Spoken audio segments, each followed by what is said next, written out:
ميكسر فاين اس سي 3 اللي بيقول ان هو ميكسر معمول للجيمر ومن الميكسرات الرخيصه جدا. فاحنا النهارده هنعمل ريفيو، هل هو يستحق انك تشتريه؟ هل الميكسر دوت كويس؟ ايه الحاجات الحلوه اللي فيه، ايه الحاجات الوحشه؟ ولكن قبل ما نعمل كده تعالى نعمل انبوكسنج الاول ونبدا نتكلم في النقطه دي. وادي يا عم الانبوكسنج موجود هنا في البوكس، عباره عن بيقول لك ان في لونين، في بلاك اند وايت، ومن قدام كاتب لك ان هو عباره عن سويتشبل ار جي بي، وفي نفس الوقت تقدر تكستمايز الساوند افكت. وكمان حاجه بيقول لك ان في انديفيدوال تشانل كنترول، تقدر تغير كل تشانل لوحدها. وهنلاقي هنا في الكرتونه يعني الجايد اللي بيقول لك ازاي تعمل ايه والكلام دوت. طبعا لو انت بتتفرج على التشانل بتاعتنا فانت عارف حاجه زي دي هنستخدمها ازاي. اما نشوف بقى مثير الجدل اللي عامل قلق الفتره اللي فاتت ديت ومعظم الناس منزله عليه فيديوهات، الميكسر بتاعنا من فاين اس سي 3. وكمان هنا الباور كيبل عباره عن يو اس بي سي مع يو اس بي القديم اللي هو يو اس بي اي. بس تعالوا نقف مع بعض وقفه بسيطه هنا قبل ما نكمل اوريك ايه الفتحات اللي موجوده معانا. موجود معانا هنا اليو اس بي سي اللي بندخل منها الباور وفي نفس الوقت تاخد منها الصوت لو انت موصله بالكمبيوتر، ومعانا هنا اللاين اوت لو انت عايز توصله بسبيكر او في نفس الوقت عايز توصله بالسماعه بتاعتك، ولكن لو وصلته بالسماعه بتاعتك صوتها بيبقى اوطى. ومعانا هنا الهيدفون، والهيدفون دوت اللي بتركب فيها السماعه بتاعتك. اللاين ان ده بيخليك توصل كونسول، او لو انت مثلا بتستريم بابجي موبايل وعايز تظهرها على الستريم برضو بتوصلها من هنا. وبيجي معاها كيبل 3.5 ل 3.5 توصل الجهازين ببعض، وده زرار الهيدسيت برضو بتوصلها من هناك. وهنيجي هنا في سويتش بسيط بيحولها من الدايناميك للكوندنسر على حسب نوع المايك بتاعك، اللي هو دايناميك او كوندنسر. برضو لو مش عارف نوع مايكك ممكن تشوفه على جوجل. وطبعا مدخل المايك الاكس ال ار لو انت معاك اكس ال ار، او نوع مدخل مايك تاني اسمه 1/4 برضو بيخش من هنا. في حاجه جميله هنا ضايفينها، لو انت عندك لابتوب مثلا بيستخدم يو اس بي سي فالكابل ممكن يتحول يو اس بي سي بدل من يو اس بي اي ليو اس بي سي، ودي حاجه جميله جدا ان هم ضافوها. تعالى بقى بعد ما شغلنا الميكسر نشوف ايه الزراير اللي موجوده فيه. اول زرار معانا وهو ال 48 في، ده عباره عن فولتج زياده بيطلبها المايكات الكوندنسرز عشان تشتغل، ودي السلايدر اللي بيكون كونكتد بالمايك، والزرار اللي تحتيها واللي بيعمل لها ميوت، والليفل بتاعها هيكون واضح قدامك فوق على الشاشه. وجنبها على طول الفيدر بتاعه اللاين ان والزرار الميوت بتاعها، والميكروفون مونيتور والميوت بتاعه، واللاين اوت اللي هو بيبقى مربوط بالجهاز والميوت بتاعه.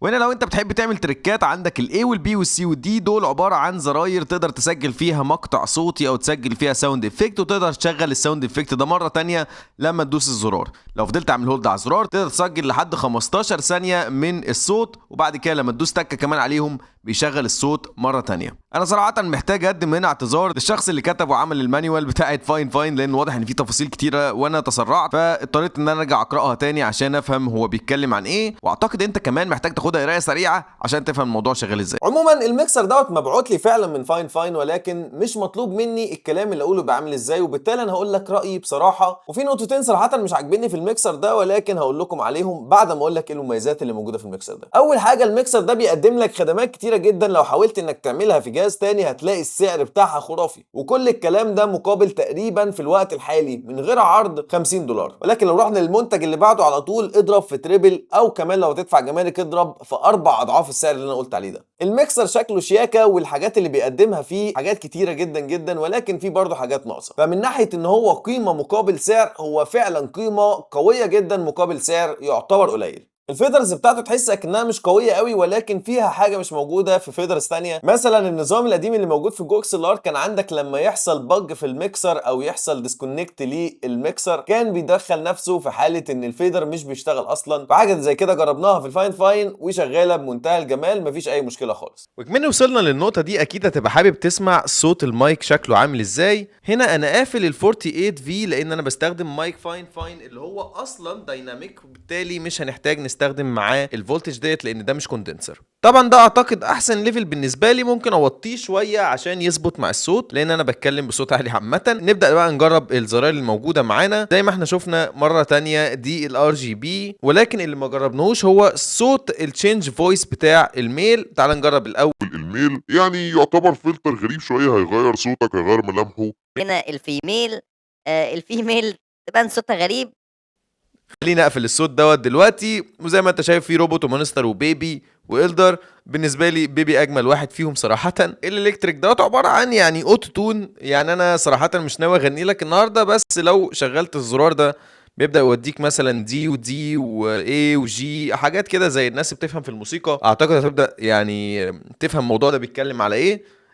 لو انت بدات تعلي صوتك او تغني بنغمه مثلا زي معرفش، مش عايز اغني لك الصراحه، بس لو غنيت بنغمه هتلاقي البتاع ده بيظبط لك اكنه اوتو تون بالظبط. طبعا عشان تقفله لازم تهولد مره تانية على الزرار لحد ما يرجع اللون بتاعه لون عادي. اما من ناحيه كواليتي الصوت مماثله تقريبا لنفس كواليتي المايك، ولا بتحس اكن في ستاتيك ولا مشكله خالص في نقاء الصوت. ولكن في مشكله واحده، انك ما تقدرش تضيف من الميكسر نفسه افكتات على الصوت لان ملوش سوفت وير. بالتالي لو هتستخدمه اكيد هتستخدمه للستريمنج او هتستخدمه للريكوردنج، وفي الحالتين هتلاقي الفلترز دي كلها موجوده، اذا كانت على OBS او على اوداستي او وات ايفر الايديت اللي انت عايز تعمله عليه، تقدر ساعتها تضيف الفلترات من هناك. وطبعا لو هتستخدمه في اي حاجه ثانيه فانفيديا برودكاست هيقوم معاك بالواجب وزياده. انما لو انت عايز تستخدمه كفيدرز مختلفه، انك تخلي السيستم لوحده وصوت المايك بتاعك لوحده وصوت المزيكا لوحدها وصوت اللعبه لوحدها والكلام ده، مش هيبقى متاح في المايك بتاع فاين. رغم ان فاين اتكلمت كذا مره على فكره ان هي هتعمل في المستقبل ميكسر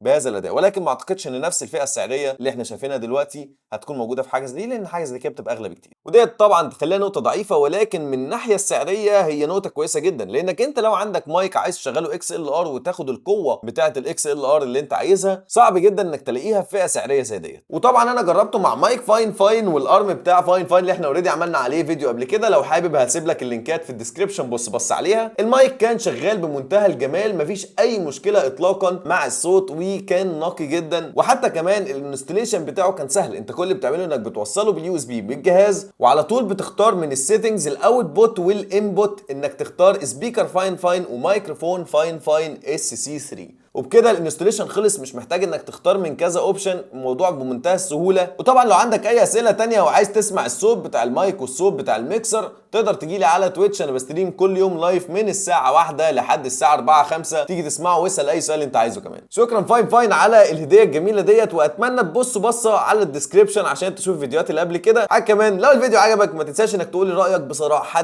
في الكومنتات، انا مهتم برايك لان ده بيحسن لي الجوده بتاعت شغلي، وانا عايز صراحه اتحسن في هذا الموضوع. وعلى فكره صوت الفيديو ده كله متسجل من فاين M9 المايك الوايرلس اللي هم برضو بعتوه، واللي انا عملت عليه ريفيو قبل كده، فلو انت حابب تبص بص عليه برضو هسيب لك الفيديو في الديسكربشن. وبرضو لو عجبك الكونتنت ما تنساش انك تعمل لنا لايك وتعمل سبسكرايب عشان لما نيجي ننزل حاجات زي كده تاني. اشوفكم ان شاء الله في الفيديو الجاي. سلام.